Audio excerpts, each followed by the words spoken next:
The following story has been brought to you by StoriesToInspire.org. There were two settlements or two kibbutzim that the terrorists came to the kibbutz and they got to the door of the kibbutz and the kibbutz was locked. It was locked and it was closed for Shabbat.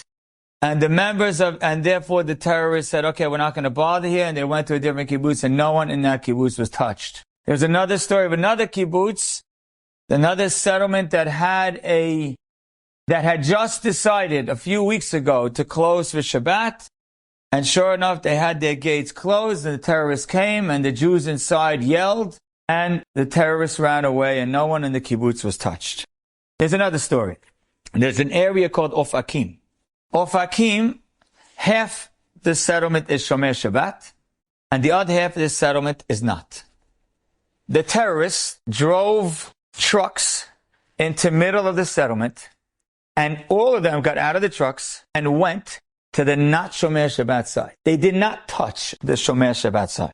So much so that someone that I know spoke to someone who lives in Ofakim and he said we were actually walking around in the afternoon. Our shoes were jammed and we would walk around in the afternoon. We didn't even know that something happened on the other side. I don't understand how the story makes sense, but that's what he said.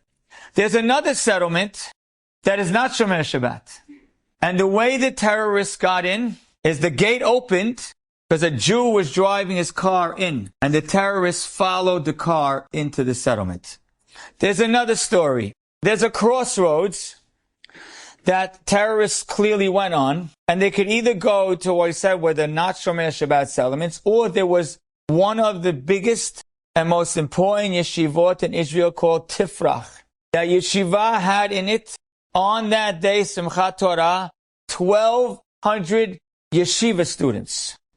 The terrorists never went on that road. They never got there. Or I'll tell you another story.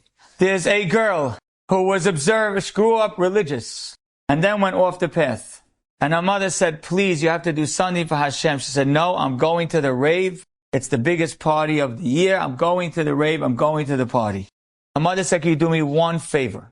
At the rave, can you at least on Friday night make Kiddush? In the middle of the whole party, she suddenly realized, I forgot to make Kiddush. She looks for wine. She can't find any wine. She says, I'm going to go up to my room to make Kiddush because I promised it to my mother. She goes up to her room. She makes Kiddush.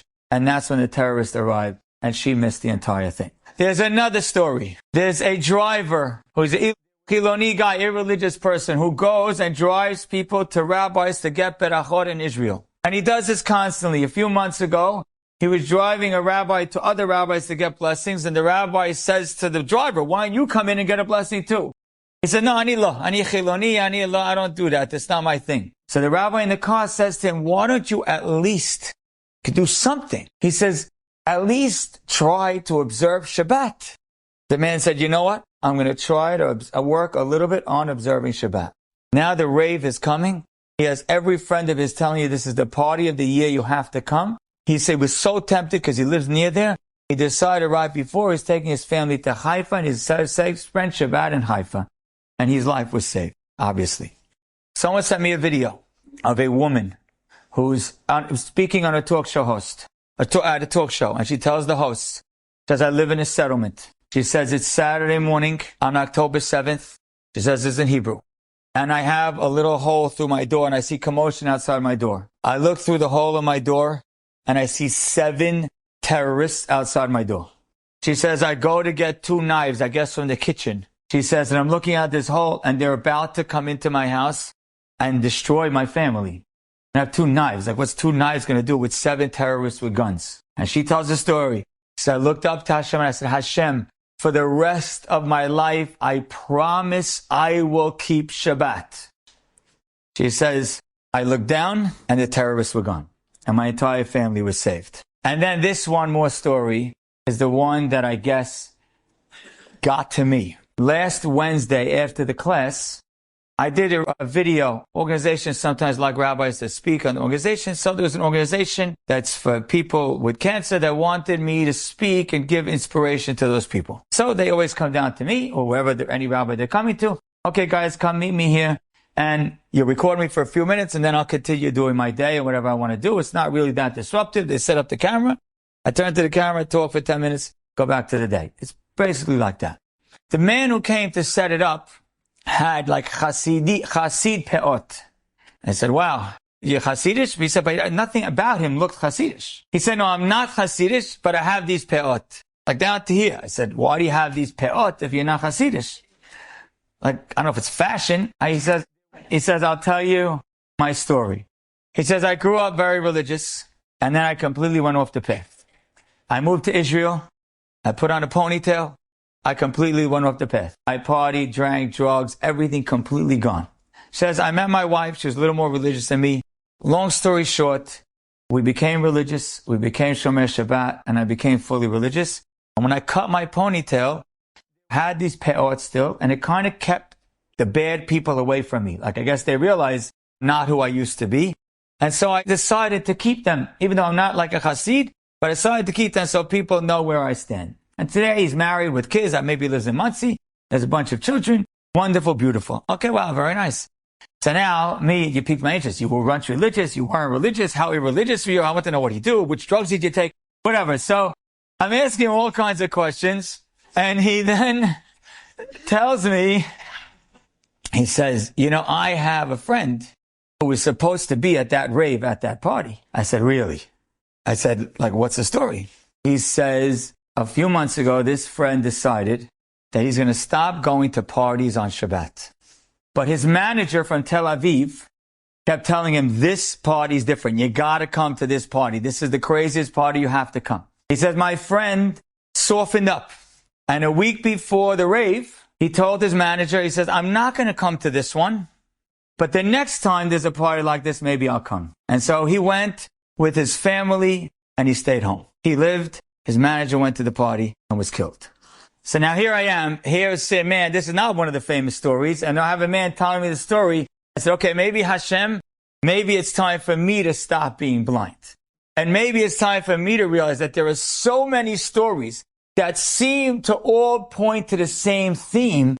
Maybe we have a job to open our eyes. Not to be judges, but to be learners. Not to be the person who decides the reason. We're not reason givers. We're not prophets. But we could be people that take lessons and that listen and hear. And the beauty of what we've watched for the last 4 weeks is that most of Am Yisrael is listening. And most of Am Yisrael is paying attention. And so many factions of Am Yisrael that maybe didn't believe before now are trying. And I'll give you one last example. I was in Boston on Sunday for a speech. The man picks me up, a wonderful man, picks me up from the airport. Anyhow, then he hands me his phone because his son is in the Israeli army. So he has a picture on the phone of like 6 guys, 6 soldiers together. And he says, that's my son all the way on the left. So I look at the picture on the left and I see his son, looks like a regular soldier. But the guy standing right next to his son is wearing taled and tefillin. So I said, is that the guy, your son, the taled guy? He said, no. My son wears taled and tefillin every day, of course. He's a religious kid. I said, so who's this guy? He says, my son every day now in the army is giving away his tefillin to 7 or 8 people every single day. Because there's so many people that want to share in it. You haven't seen one video like this. You've seen 100 like this. Because Am Yisrael, when it comes down to it, we do pay attention. So you could be the kind of person that says, nah, don't give me any reasons. I don't want any reasons. I don't hear any of this. Hashem just does what he does. And it's a way of keeping yourself blind and saying, I don't really want to work on anything. Or if I work on something, I'll work on the easiest thing there is to do. I'll pray. I'll say a few more chapters of Tehillim. And I don't have to be responsible for anything at all. Say a little more praying and I'll move on. And then there are people that open their eyes. There are people that are the descendants of Abraham, Yitzchak, and Yaakov and know that belief in Hashem is unconditional. And sometimes Hashem talks to us. Even when he doesn't give us the reasons, he often gives us a message. And in your own personal life, if you will pay attention, you can often see messages that Hashem wants something from you. In our life as a community and as a nation, we also have to be able to see sometimes that Hashem wants something from you. Enjoyed this story? Come again. Bring a friend. StoriesToInspire.org